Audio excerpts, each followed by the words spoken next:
या देवी सर्वभूतेषु माँ चंद्रघंटा रूपेण संस्थिता नमस्तस्यै नमस्तस्यै नमस्तस्यै नमो नमः। माँ दुर्गा के तीसरे स्वरूप का नाम चंद्रघंटा है। शेर पर सवार इस देवी की मुद्रा भर से ही अत्याचारी दानव, दैत्य और राक्षस कांप जाते हैं। नवरात्रि के तीसरे दिन इनकी उपासना की जाती है। माँ का ये रूप बेहद ही सुंदर, मोहक और अलौकिक है। चंद्र के समान सुंदर माँ के इस रूप को दिव्य, सुगंधित और दिव्य ध्वनि का आभास होता है। चंद्र के समान सुंदर माँ के इस रूप से दिव्य सुगंधियों और दिव्य ध्वनियों का आभास होता है। माँ का यह स्वरूप परम शांतिदायी और कल्याणकारी है। इनके मस्तक में घंटे का आकार का अर्धचंद्र है, इसीलिए इन्हें चंद्रघंटा देवी कहा जाता है।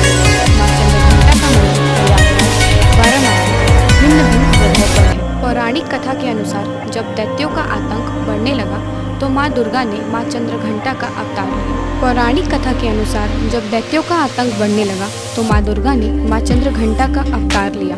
उस समय असुरों का स्वामी महिषासुर था, जिसका देवताओं से भयंकर युद्ध चल रहा था, जिससे सभी देवता परेशान हो गए और इस समस्या से निकलने का उपाय जानने के लिए भगवान ब्रह्मा, विष्णु और महेश के सामने उपस्थित हुए। देवताओं की बात को गंभीरता से सुनने के बाद तीनों को ही क्रोध आया। क्रोध के कारण तीनों के मुख से जो ऊर्जा उत्पन्न हुई उससे एक देवी अवतरित हुई, जिन्हें भगवान शंकर ने अपना त्रिशूल और भगवान विष्णु ने चक्र प्रदान किया। इस प्रकार अन्य देवी देवताओं ने भी माता के हाथों में अपने अपने अस्त्र सौंप दिए। इसके बाद माँ चंद्रघंटा महिषासुर के पास पहुंची। माँ का ये रूप देखकर महिषासुर को ये आभास हो गया था कि उसका काल आ गया है। महिषासुर ने माँ पर हमला बोल दिया। इसके बाद देवताओं और असुरों ने भयंकर युद्ध छिड़ गया। माँ चंद्रघंटा ने महिषासुर का संहार किया।